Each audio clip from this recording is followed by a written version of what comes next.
अस्सलाम वालेकुम रहमतुल्लाहि वबरकातुहू। हमारे आज के नावल का नाम है वो एक ऐसा शजर हो। आज मैं आपको इसकी किस्त नंबर 2 सुनाऊंगी। अगर वीडियो पसंद आए तो कमेंट सेक्शन में अपनी राय का इजहार ज़रूर कीजिएगा। अगर चैनल पर नए हैं तो चैनल को सब्सक्राइब करें, वीडियो को लाइक और शेयर करें। तो सुनते हैं किस्त नंबर 2। घुटनों में मुंह दिए वो गहरी नींद सो रही थी जब अचानक किसी चीज के गिरने से इसकी आंख खुल गई।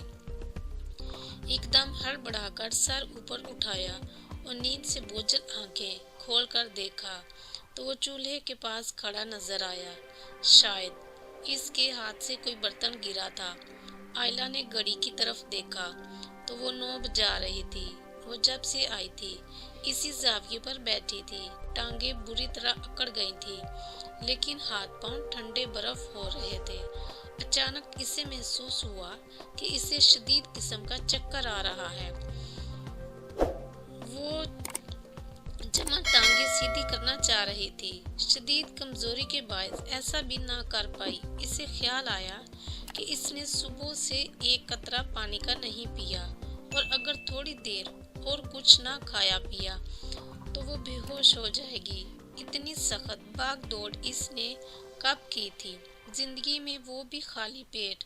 लिहाजा इसका निडाल हो जाना फितरी था। वो ओपनर से टन डब्बा खोल रहा था। फिर शायद इसने इसमें से खुशक मछली के टुकड़े निकाले और फ्राई करने लगा। भूखे पेट को खाने की खुशबू ने पागल कर दिया। वो नदीदों की तरह इसकी तरफ देखती रही। वो तो यूं लग रहा था जैसे वो जहां अकेला हो। इसे इसके वजूद से कोई सरोकार नहीं था। शायद अपने ख्याल में वो इसे अपने साथ लाकर काफी से ज्यादा एहसान कर चुका था। लिहाजा मजीद किसी मुरव्वत और मेहमानदारी की जरूरत नहीं थी। इसलिए इसकी तरफ एक दोस्ताना मुस्कुराहट तक न फेंकी और अपने काम में मसरूफ रहा।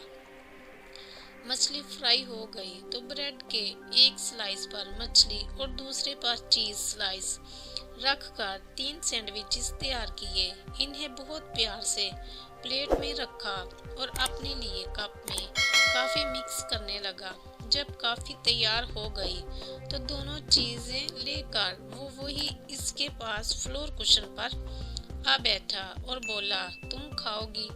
और इसकी तो ये हालत थी कि इससे छीन कर खा जाती। खाली पेट सारी अना बना भूल गई। आज इसने जाना कि भूख कितनी बड़ी बला है। शायद इसीलिए लोग पेट की खातिर कुछ भी करने को तैयार हो जाते हैं।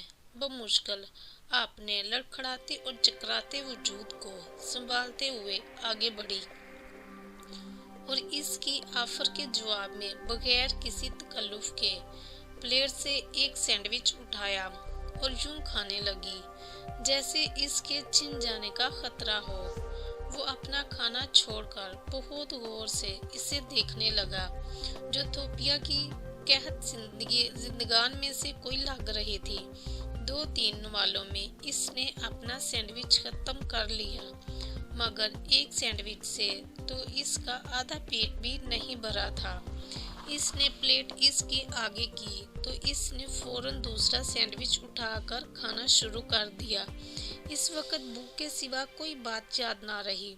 वो बेचारा जो अपने सैंडविच में से एक नवाला ले चुका था वो भी इसके सामने रखी प्लेट में रख दिया और अपने बैग से बिस्किटों का एक पैकेट निकाल लाया। जब तक इसने पैकेट खोला वो बड़े इत्मीनान से 3 सैंडविचेस खा चुकी थी। इसने पैकेट सामने किया तो वो शर्मिंदा सी हो गई। पेट में अनाज गया तो सारी शर्म भी याद आ गई। इसे अपने नदीदेपन और बेख्तियारी पर अफसोस भी हुआ। बिस्किटों की तरफ हाथ बढ़ाए बगैर वो यूं ही सर झुकाए बैठी रही तो वो बोला, अगर कॉफी पीनी है तो खुद उठकर बना लो। मुझसे ये उम्मीद मत रखना कि मैं तुम्हारी मेहमानदारी करूंगा।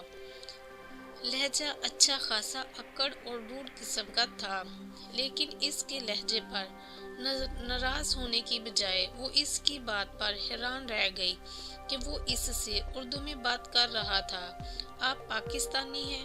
وہ کچھ جوش اور خوشی سے بھرپور لہجے میں بولی تو وہ اپنے مخصوص اکھڑ لہجے میں بولا، کیوں تمہیں جاپانی نظر آتا ہوں کیا؟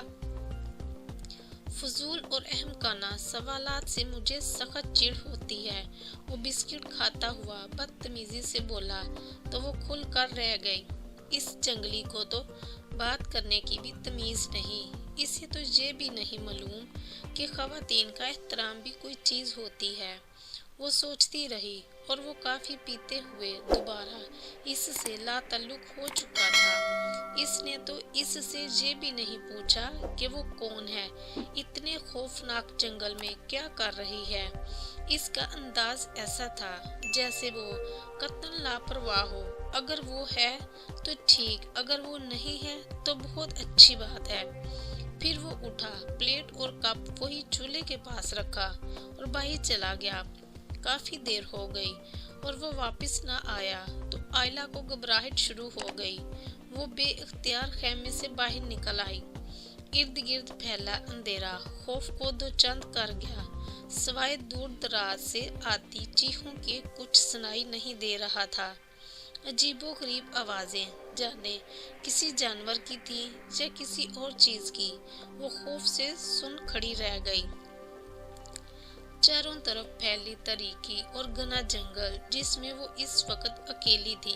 اس نے خوف زدہ ہو کر رونا شروع کر دیا۔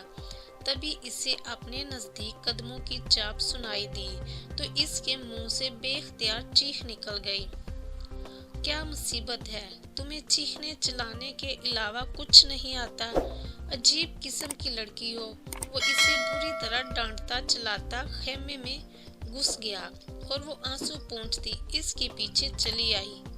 اس کے تمام تر بدتمیزی کے اس کے ہونے سے ایک عجیب تحفظ کا احساس ہو رہا تھا۔ ایک دم سارا خوف زائل ہو گیا۔ اس نے اندر آ کر ایمرجنسی لائٹ آف کر دی اور کمبل تان کے لیٹ گیا۔ وہ کچھ دیر تو کھڑی اسے دیکھتی رہی، پھر وہی قالین پر دونوں فلور کشن ملا کر ان کے اوپر لیٹ گئی اور دوپٹہ پورا کھول کر خود اپنے اوپر ڈال لیا۔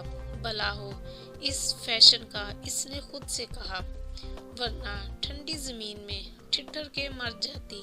لیٹے ہوئے ابھی 2-4 منٹ ہی ہوئے ہوں گے۔ وہ آس پاس آتے جانوروں کی آوازیں اسے خوف زدہ کر رہی تھی۔ ایسے لگ رہا تھا سب جنگل کے جانور مل کر رو رہے ہیں۔ گپ اندھیرا ویران جنگل، اس کے ذہن میں عجیب سے وسوسے آنے لگے۔